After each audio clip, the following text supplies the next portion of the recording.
Hey guys, Dustin Skidoojunky back for another episode of Vintage Skidoo Spotlight. You guys have been driving me nuts in the comments, text messages, emails about wanting to see some older sleds. So today I'm going to do my best to oblige you, and we're going to talk about the 10-pin Blizzards. This sled, most importantly, a 1983 Blizzard 9700. So in 1979, Skidoo came out with the 7500 plus. It was in the RV chassis, had the 354, 340cc twin pipes. And then they also, 79 was the first year for the 10-pin Blizzard with the Type 454 and the 79 7500, as well as the 503 fan engine in the 5500. So the late 70s and early 80s was really the beginning of the true muscle sled era, where manufacturers were fighting to come out with the best high horsepower, engine that they could, that consumers were just eating up. I mean, Polaris had their Centurion, Yamaha had the SRXs, and Kawasaki was king in 1982 with the Interceptor 550. So with that being said, Skidoo decided they wanted to try and compete with that Interceptor 550 and come out with the 9700. The 10-pin Blizzard chassis was already proven. The 7500 and 9500s both had the factory twin pipes, the Bosch ignition, ape hanger style handlebars.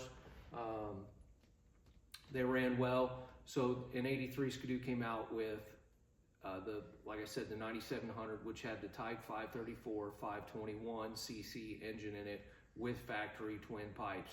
Had the power block clutch on it. They worked really good. They made good power. I'm not going to sit here and say one way or the other whether if they were actually faster than the Interceptor 550. I'm sure there's some guys out there that would argue it either way, but they ran really well.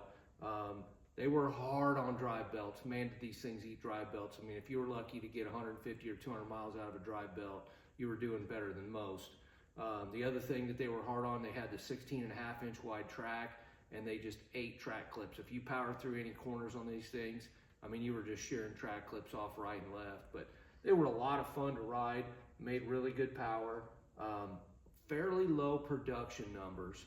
So if you remember, Skidoo made the Blizzard 9700 in 83 and 84. I think there were around 1,400 built in 1983 and maybe 150 or so built in 1984, because not only was that the beginning of the muscle sled era, that was the beginning of the end of the snowmobile era as far as snow's concerned. There were a lot of dealers that got hung with sleds in the early 80s, took on big orders, and then it didn't snow. There were a lot of factory incentives to try and push sleds and sell them. And to be perfectly honest with you, it forced a lot of dealers out of business. This particular snowmobile falls under that category. This is one of my pal Jimmy John's sleds. This is one of his prizes of his collection. It's probably my favorite of his collection.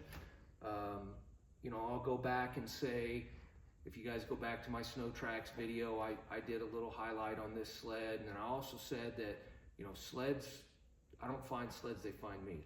So this sled falls in that wheelhouse. I'll never forget, as long as I live, one Saturday I was moving some dirt, leveling some dirt with skid loader, phone rings, it's one of my buddies. He said, man, you gotta check this out. He sent me the link to this sled. It was out on the West Coast. It is a brand new, never ridden, never had gasoline in the tank, 83 9700. A guy who's kind of a John Deere tractor, snowmobile collector had it.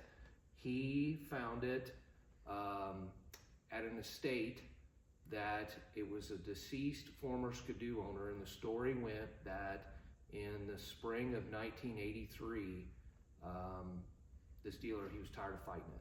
He had this low snow winters, hung with inventory, having to sell sleds at a loss. So he decided he was going to lock up shop. He had one brand new snowmobile left in the spring of 83 that he couldn't sell. This was it. He took this sled home, put it in his barn, and it sat for 40 years until he passed away. His family decided to sell it, and sold it to this collector. This was the only Skidoo that he had in his collection. The rest of them were all John Deere's, and his daughter was getting married. She was doing a destination wedding in Hawaii, and he decided he wanted to sell this sled to, you know, fund his trip to and from Hawaii for his daughter's wedding. So once I talked to him, verified it was legit, there was no negotiating. I told him that I would take it because I knew if Jimmy didn't want it, I did. Long story short, Jimmy, he couldn't say yes fast enough. He put 2 guys in a Sprinter truck and sent them out to the West Coast. They were going for 5 days down and back to get this sled back. When it came back, it was as advertised, brand new, never ridden. You could tell it had been in a dirt floor, sat inside of a barn for 40 years. The skis were a little rusty. The dirt had just caked dirt on the track. I spent probably 4.5 hours scrubbing on the track with a brush, getting the dirt off of them. I did touch it up a little bit, just to help its presentability. I had the skis powder coated, I replated a little bit of zinc there, and I had the pipes ceramic coated. Other than that, this sled is as new as it came out of the crate in the spring of 1983. And another thing you guys have been driving me crazy about is you want to see under the hoods of these snowmobiles. Like, I have a snowmobile that doesn't have an engine in it or something. I don't know, but I'm going to oblige you from here on out. You have my word, okay?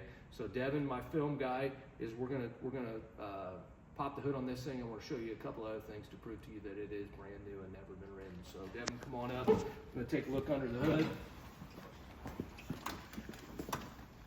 So as you would expect, it's patinaed a little bit. It's not perfect, but it is brand new. Once again, this sled has 0 miles on it. It has never been started.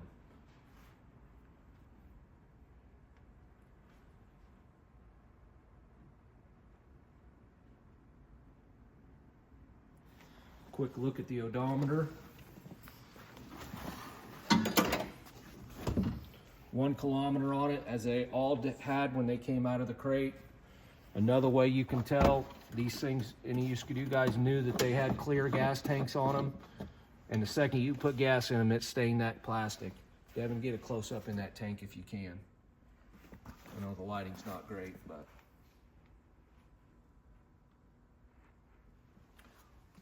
cool. Well, thanks again, guys. Appreciate you coming out and taking a look at Jimmy's 1983 9700, brand new, never ridden. See you next time.